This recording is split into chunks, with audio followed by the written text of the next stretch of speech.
امام پڑھ رہا ہے اثر، امام اور مقتدی کی نیت میں اگر فرق ہو، یعنی امام پڑھ رہے نفل، مقتدی پڑھ رہے ہیں فرض، امام پڑھ رہے ہیں فرض، مقتدی پڑھ رہے ہیں پیچھے نفل، امام پڑھ رہے ہیں اثر، مقتدی پڑھ رہے ہیں ظہر پیچھے، یہ فرق ہو سکتا ہے، نماز درست ہوگی۔ رمضان المبارک میں آپ لیٹ ہو جاتے ہیں، تراویح کی جماعت ہو رہی ہے، آپ عشاء کے 4 فرض پیچھے نیت کر لیں، جب امام 2 کے بعد سلام پھیرے آپ 2 پورے کریں، آپ کو جماعت کا ثواب بھی مل جائے گا، آپ کے عشاء کے 4 فرض ہو جائیں گے، تو یہ بالکل درست ہے۔ اور یہ صرف ہمارے سب کانٹیننٹ کا مسئلہ ہے، اور یہ صرف فقہ حنفی کا ایک پرابلم ہے۔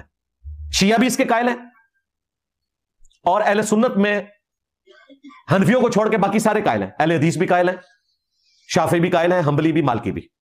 حنفیوں کو چھوڑ کے باقی سارے قائل ہیں، اہل حدیث بھی قائل ہیں، شافعی بھی قائل ہیں، حنبلی بھی، مالکی بھی۔ مرزے نے یہاں بہت بڑا جھوٹ بولا ہے کہ حنفیوں کے علاوہ باقی سارے متفق ہیں اس مسئلے میں، حالانکہ یہ بہت بڑا جھوٹ ہے۔ کاش مرزا کتابیں پڑھ لیتا۔ ہم یہاں 5ویں صدی کے مشہور مالکی عالم ابن عبد البر رحمۃ اللہ علیہ کا حوالہ پیش کرتے ہیں۔ انہوں نے اپنی کتاب التمہید کے اندر واضح طور پر لکھا کہ امام مالک اور ان کے اصحاب، اسی طرح امام ابو حنیفہ اور ان کے اصحاب، اور سفیان ثوری رحمۃ اللہ علیہم، اور اسی طرح مدینہ میں جمہور تابعین اور کوفہ میں بھی جمہور تابعین، ان سب کے نزدیک فرض پڑھنے والا نفل پڑھنے والے کی اقتداء نہیں کر سکتا، اس کے پیچھے نماز نہیں پڑھ سکتا۔ اسی طرح ایک فرض پڑھنے والا دوسرے فرض پڑھنے والے کی اقتداء نہیں کر سکتا۔ اور ابن عبد البر رحمۃ اللہ علیہ کی ہی دوسری کتاب الاستذکار میں بھی اسی طرح کی عبارت موجود ہے۔ اور ابن عبد البر کون ہے یہ بھی آپ مرزے کی زبان سے سن لیں۔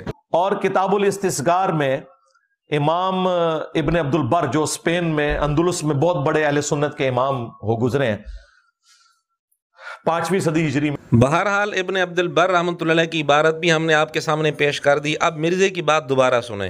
حنفیوں کو چھوڑ کے باقی سارے قائل ہیں، اہل حدیث بھی قائل ہیں، شافعی بھی قائل ہیں، حنبلی بھی، مالکی بھی۔ اچھا، مالکی بھی حنفیوں کے خلاف ہیں۔ مرزا جی کس کتاب میں یہ بات لکھی ہوئی ہے؟ مالکیوں کا یہ موقف آپ نے کہاں پڑھا ہے؟ ہاں، کتاب کا حوالہ دینا ہے، کسی فلم کا حوالہ نہیں دینا۔ 4 مذاہب پر ایک کتاب لکھی گئی ہے، الفقہ علی المذاہب الاربع۔ اس میں واضح طور پر لکھا ہوا ہے کہ فرض پڑھنے والا نفل پڑھنے والے کی اقتداء نہیں کر سکتا۔ ہاں، البتہ شافعیہ کے نزدیک یہ طریقہ درست ہے، باقی کسی کے نزدیک درست نہیں، یعنی باقی تینوں مذاہب اس پر متفق ہیں کہ یہ طریقہ درست نہیں ہے، جبکہ مرزا کیا کہہ رہا تھا کہ حنفیوں کے علاوہ باقی سارے متفق ہیں کہ یہ درست ہے۔ احناف اور مالکیہ کا موقف تو اس بارے میں بالکل واضح ہے کہ یہ طریقہ جائز نہیں ہے۔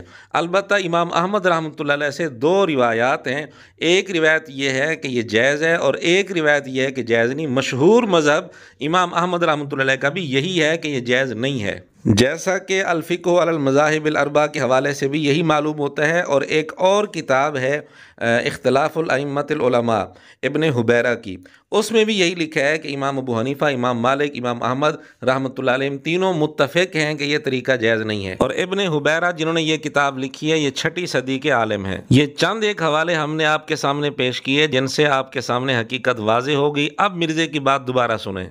حنفیوں کو چھوڑ کے باقی سارے قائل ہیں، اہل حدیث بھی قائل ہیں، شافعی بھی قائل ہیں، حنبلی بھی، مالکی بھی۔ ہم اس پر اتنا ہی کہہ سکتے ہیں کہ جھوٹوں پر خدا کی لعنت۔ ویسے مرزا بھی کہتا ہے کہ میری خرابی ذکر کر کے لعنت بھیج سکتے ہو۔ تم لعنتیں بھیجو نا، میرا نام نہ لو، جو میرے اندر خرابی ہے تم سمجھتے ہو وہ کہہ کے لعنتیں بھیجو، میں نہیں برا مناؤں گا۔ بہرحال مرزے کا جھوٹ ہم نے آپ کے سامنے واضح کر دیا، اب فیصلہ خود کر لیں۔